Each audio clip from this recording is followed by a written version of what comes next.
Um, I first want to open by making this statement, and I pray that you receive it. Once you learn to quit, it becomes a habit. Once you learn to quit, it becomes a habit. You have to go back and watch yesterday's video to kind of understand where I'm going, simply because knowing what to improve and how to improve is very critical to consistency as it relates to your growth and where you are headed. But you have to know why you are taking the necessary steps that you need to take. The how and the what will only take you so far. I hope y'all getting what I'm saying. Let me go back to it, and I think you'll catch the dots. Knowing what to improve, how to improve is critical to your consistency. All right, everybody got that? I hope y'all taking notes. You're going to post this sometime today, I'm sure. But you got to know the why. So the how and the what only takes you so far. Okay? The why is what keeps you motivated. Okay? Long after your energy and enthusiasm in that first immediate wave wears off.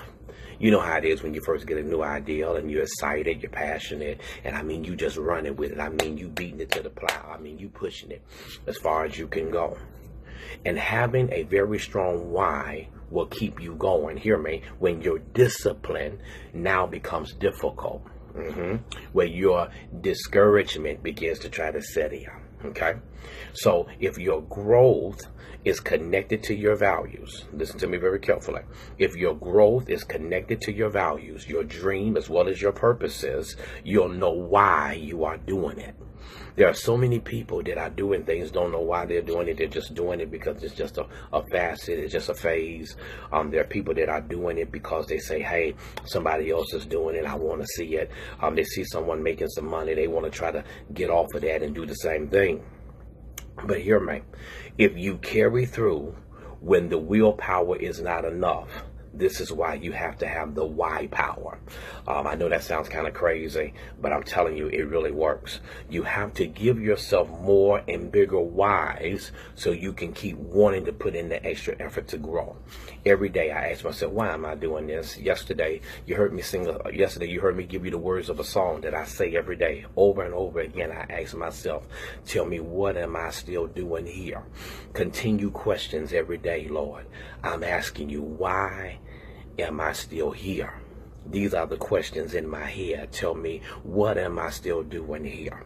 And I say that every day. So I'm always asking myself, why? Why am I doing this? Why do I have to help this person? Why do I have to sacrifice for this? Why do I have to give up this? Why? And I ask myself that. And hear me, the more vivid reasons I have to achieve my dreams, the higher odds that it is that I will. Stay with me for a moment.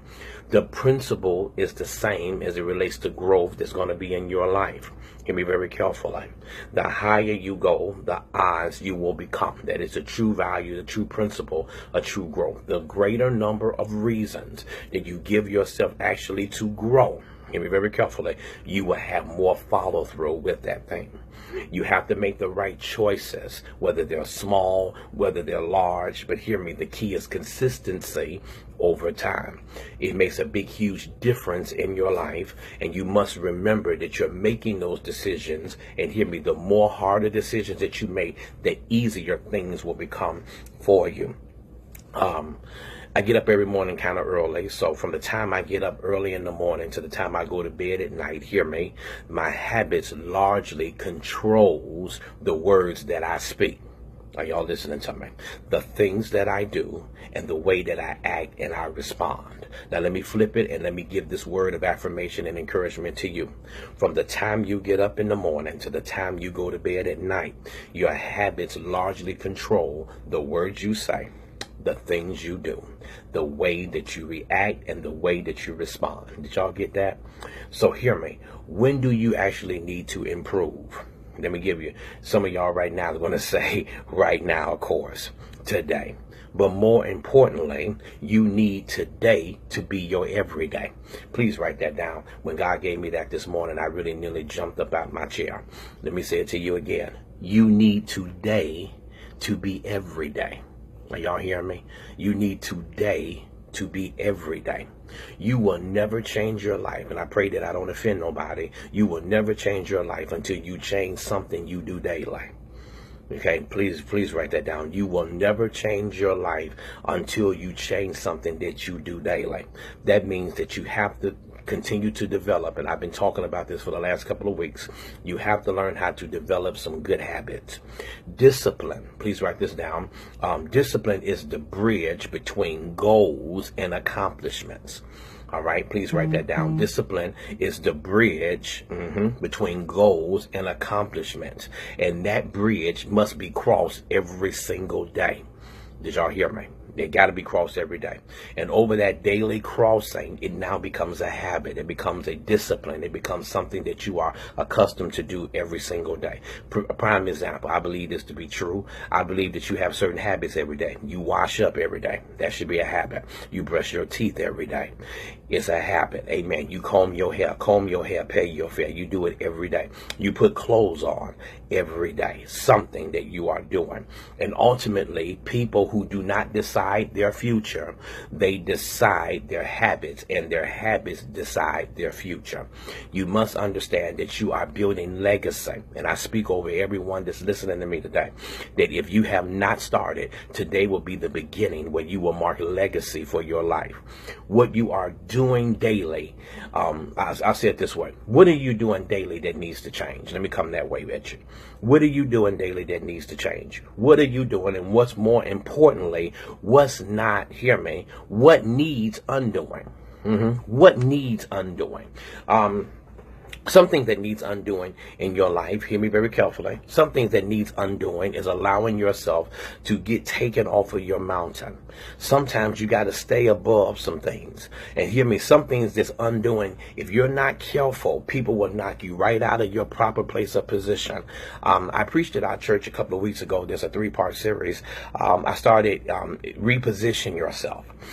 Yeah, some of us right now, there's some things that needs undoing.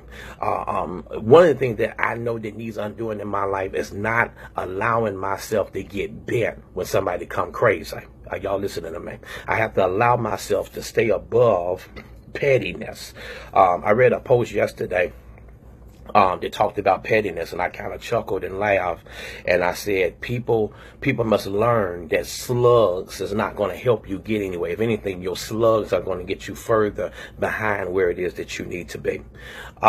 You have to start knowing what needs undoing in your life, and I thank God that I know what needs undoing. I can read a person's post, amen, and you can tell you can tell when there are proclivities with an individual based off of what it is that they post. You have to be very careful. Now watch this here. Some of you all get caught in that entrapment that you see some things. Hear me. You see some stuff, and your mind allows you to see what you choose to see. So someone can tell you something, and just because you see it does not mean that that's the reality. Are y'all listening to me? Some people will live the illusion because they want to paint a picture as if this is what it is, when theoretically it isn't. Amen. You can tell that simply, more importantly, a bad habit. Watch this here. A bad habit never goes away from itself. Can y'all write that down, please? A bad habit never goes away from itself. It is always an undo-it-yourself project. Amen. And I'm going to make that. I'm going to make that a personal campaign. An undo-it-yourself project. What are you willing to change today in order to change what you will be doing tomorrow? Can I give that to you? Again, y'all write that down. What are you willing to change today in order to change what you will be doing tomorrow? You got to understand that. So there has to be a goal and a growth consciousness. I was talking to one of the daughters of the fellowship on yesterday, and they said some great things to me. Then their husband got on the phone, and he really catapulted something in my spirit. I like talking to people that I know knows how to think of a like mindset.